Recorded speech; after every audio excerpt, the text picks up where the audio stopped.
அனைவருக்கும் வணக்கம். திருப்பதி வெங்கடேச பெருமாள் கோவில் கலியுகம் வைகுண்டம் என போற்றப்படும் மிக சக்தி வாய்ந்த தலம். 7 மலைகளுக்கும் நடுவே அமைந்திருக்கக்கூடிய இந்த தலம் பக்தர்களுடைய வேண்டுதல்களை உடனே நிறைவேற்றி தரக்கூடிய ஒரு தலமாக இருக்கு. ஏழுமலையான் சிலைக்கு மேல் எப்பொழுதுமே 110 டிகிரி வெப்பம் இருப்பது, பிரம்மாண்டமான லட்டு பிரசாதம், முடி காணிக்கை போன்ற பல ஆச்சரியங்கள், புராண அதிசயங்கள் இந்த தலத்தில் சிறப்புக்குரியதாக இருக்குது. வீடியோவை கடைசி வரைக்கும் ஸ்கிப் பண்ணாமல் பாருங்கள். நம்ம சேனலை நீங்கள் இன்னும் சப்ஸ்கிரைப் பண்ணலைன்னா மறக்காமல் சப்ஸ்கிரைப் பண்ணிடுங்க. உங்களுக்கு திருப்பதி ஏழுமலையான் பிடிக்கும் அப்படின்னா திருப்பதி ஏழுமலையானுக்கு போற்றி அப்படின்னு சொல்லிட்டு மறக்காமல் கமெண்ட் பண்ணுங்கள். அது மட்டும் இல்லாமல் நீங்கள் திருப்பதி ஏழுமலையான் கோவிலுக்கு எத்தனை முறை போயிருக்கீங்க அப்படிங்கிறதையும் மறக்காமல் கமெண்ட் பண்ணுங்கள். வாங்க வீடியோக்குள்ளே போகலாம். வாழ்க்கையில் திருப்பம் வேண்டும் என்று நினைப்பவர்கள், அது மட்டும் இல்லாமல் திருப்பம் நிச்சயம் என்று திருப்பதி தல தரிசனத்தை சொல்வாங்க. கலியுகத்தின் கண் கண்ட தெய்வமான திருமாலின் அற்புதமான ஒரு திருத்தலம். இந்த தலத்துக்கு வந்து அருள்பாலிப்பது கூட ஒரு உன்னதமான நிகழ்வு அப்படின்னே சொல்லலாம். நம்முடைய சேனலில் வாராகியம்மன் ஜோதிட நிலையத்தில் அனைத்து விதமான பிரச்சனைகளுக்கும் தீர்வு சொல்லப்பட்டு வருது. உங்களுடைய ஜாதகத்தில் இருக்கக்கூடிய பிரச்சனைகளுக்கு தீர்வு காண வேணும்னா டிஸ்கிரிப்ஷன் நம்பர் கொடுத்துருக்கோம். இந்த நம்பருக்கு கால் பண்ணுங்கள். உங்களுடைய பிரச்சனைகளுக்கு ஒரு தீர்வு கிடைக்கும். திருப்பதி ஏழுமலையான் கோவில் வெங்கடேஸ்வரா கோவில் நாட்டில் இருக்கக்கூடிய மிக பழமையான புகழ்பெற்ற ஆன்மீக யாத்திரை.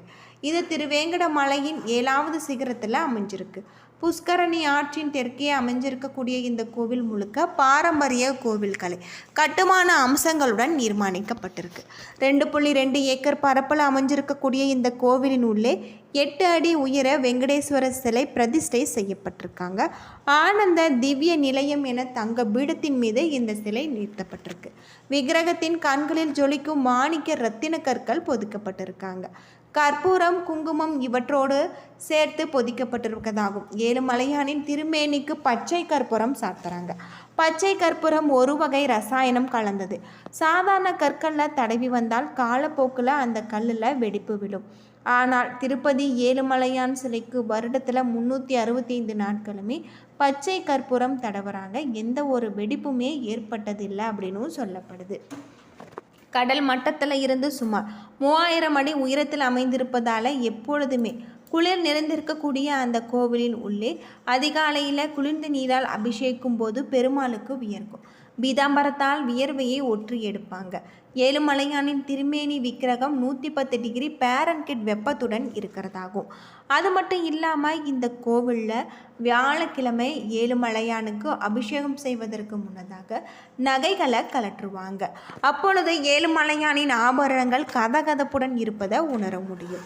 திருப்பதி ஆலயத்தில் இருந்து சுமார் 1 கிலோமீட்டர் தொலைவில் சிலா தோரணம் என்ற அபூர்வ பாறை இருக்குது. உலகத்திலேயே இங்கு மட்டும் காணப்படும் இந்த பாறைகளுடைய வயது 250 கோடி வருடம் அப்படின்னே சொல்லலாம்.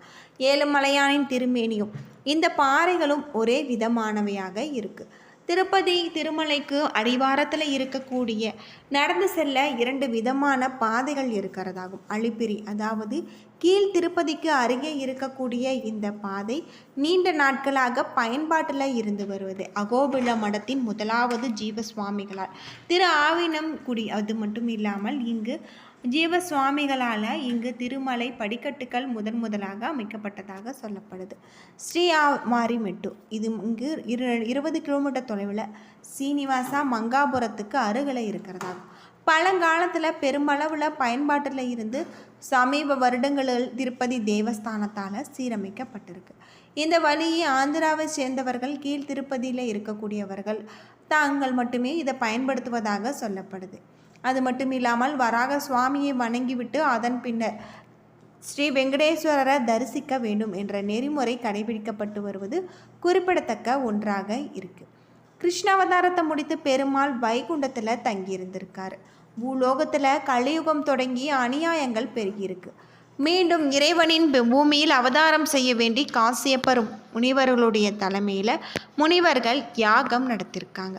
யாகத்தை காண வந்த நாரதர் யாகத்தின் பலனை யாருக்கு தரப்போகிறீர்கள் என முனிவர்களிடம் கேட்டிருக்காங்க. பலனை சாந்தமான மூர்த்திக்கு தருவதென முடிவு செஞ்சிருக்காங்க. மும்மூர்த்திகளை சாந்தமானவரை தேடி பிருகு முனிவர் வைகுண்டம் சென்றார். திருமால் பிருகு முனிவரை கண்டு கொள்ளாமல் இருக்க அவருடைய மார்பலை எட்டி உதைச்சிருக்காங்க. திருமால் கோபம் கொள்ளாமல் உதைத்த பாதத்தை தடவி கொடுத்திருக்காரு. பொறுமையும் அமைதியும் நிறைந்த திருமாலுக்கே யாக பலனை தருவது என முனிவர்கள் முடிவெடுத்திருக்காங்க. மார்பில் உதைத்த பிருகு முனிவரை தண்டிக்கும்படி லட்சுமி சொல்ல திருமால் மறுத்துவிட்டார். லட்சுமி கோபம் கொண்டு பார்க்கடல்ல இருந்து கிளம்பி பூலோகத்தை அடைந்து தவத்தில் ஆழ்ந்திருக்காங்க. திருமாலும் திருமகளை தேடி உலகத்தை சுற்றி அலைந்து வேங்கட மலையில் வந்து ஒரு புற்றுல கண்மூடி அமர்ந்திருக்காங்க. அவருக்கு பசித்தது. இதை பற்றி நாரதர் தவத்தில் இருந்த லட்சுமியிடம் சொல்லியிருக்காங்க. லட்சுமி வருத்தம் அடைந்திருக்காங்க. நாரதர் அவரிடம் திருமாலின் பசியை போக்க உபாயம் சொல்லியிருக்காங்க.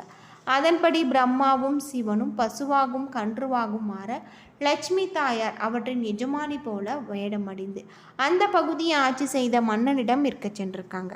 மன்னன் வாங்கிய பசு மேய்ச்சலுக்கு செல்லும் பொழுது திருமால் இருந்த புற்றுக்கு சென்று பால் சுரிந்தது. பசுவை மேய்த்த இடையன் பசுவின் பின்னால் சென்று புற்றில் பால் சொரிவதை கண்டான். கோடாரியால் பசுவை அடிக்க முயற்சி செஞ்சிருக்காங்க. கோடாரி தவறி புற்றுக்குள் இருந்த பெருமாளின் தலையில் பட்டு ரத்தம் சிந்தியது. தான் காயம் தீர மூலிகை தேடி சென்ற பெருமாள் ஆசிரமம் ஒன்றை கண்டார். அது வராக மூர்த்தியின் ஆசிரமம் அப்படின்னும் சொல்லப்படுது. அங்கிருந்து வகுலாதேவி தன்னுடைய பிள்ளையான திருமாலின் முகத்தை கண்டவுடன் பாசத்தில் மூழ்கியிருக்காங்க. திருமாலும் அன்புடன் வகுலாதேவியை அம்மா என அழைத்திருக்காங்க. அங்கிருந்து வகுலாதேவி பிறப்பில் கண்ணனின் அன்னை யசோதையனாக பிறந்ததாக சொல்லப்படுது. யாகம் செய்யும் இடத்தை செம்மைப்படுத்தும் போது பூமியில் புதைந்திருந்த பெட்டிக்குள் தாமரையில் படுத்த நிலையில் ஒரு பெண் குழந்தை கிடைத்தது. தாமரைக்கு பத்மம் என பெயருண்டு. அந்த குழந்தைக்கு பத்மாவதி என பெயரிட்டிருக்காங்க. அது மட்டும் இல்லாமல் இந்த கோவில் பல்வேறு சிறப்புகளை கொண்டிருக்கக்கூடிய வகையில் அமைஞ்சிருக்கு. இங்கு சென்று வழிபடுவதன் மூலம் நம்முடைய வாழ்க்கையில் இருக்கக்கூடிய அனைத்து விதமான பாவங்களும் தீரும். அது மட்டும் இல்லாமல் திருப்பதி சென்று வருவதால் நம்முடைய வாழ்க்கையில் திருப்பம் ஏற்படும். திருமலை கோவில் பற்றியும் அது மூலவர் ஏழுமலையான் சிலை பற்றியும் வெளிவராத பல அபூர்வமான விஷயங்கள் இருந்து கொண்டு தான் இருக்குது. இவற்றை நம்பினாலும் நம்பாவிட்டாலும் மாற்ற முடியாத உண்மை அப்படின்னே சொல்லலாம். ஏழுமலையான தரிசிக்க லட்சக்கணக்கில் இங்கே பக்தர்கள் வருவதாக சொல்கிறாங்க.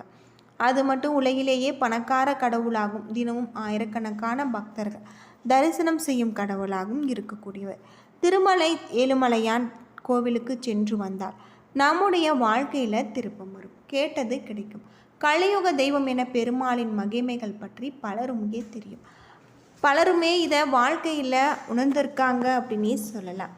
ஏழுமலையான் மகிமைகள் மட்டுமல்ல, அவருடைய கோவில் பற்றி தகவல்கள் நிச்சயம் அனைவருக்குமே ஆச்சரியத்தை தரக்கூடியதாக இருக்கு. மனித சக்திக்கும் மனிதர்களுடைய அறிவுக்கும் அப்பாற்பட்டது தான் தெய்வ சக்தி. அப்படி ஏழுமலையான் குடியிருக்கக்கூடிய கருவறையில் மறைந்திருக்கக்கூடிய பலருக்குமே அறியாத அதிசயமான தகவல்கள் நிறையவே இருக்கு. கருவறையில் இருக்கக்கூடிய பெருமாள் நின்ற கோலத்தில் காட்சி அளிப்பது அனைவருக்குமே ஆச்சரியத்தை ஏற்படுத்தி தரக்கூடிய வகையில் அமைஞ்சிருக்கு அப்படின்னே சொல்லலாம். இந்த கோவில் கருவறையின் வலதுபுறத்தில் ஒரு ஓரத்தில் தான் பெருமாள் நின்ற கோலத்தில் காட்சி தருவதாக சொல்லப்படுது. பொதுவாக திருப்பதி ஏழுமலையான் கோவிலில் தலைமுடி மிகவும் மென்மையாகவும் நீண்டதாகவும் காணப்பட்டு அப்படியே அச்சசலாக உண்மையான முடியாக இருக்கும்.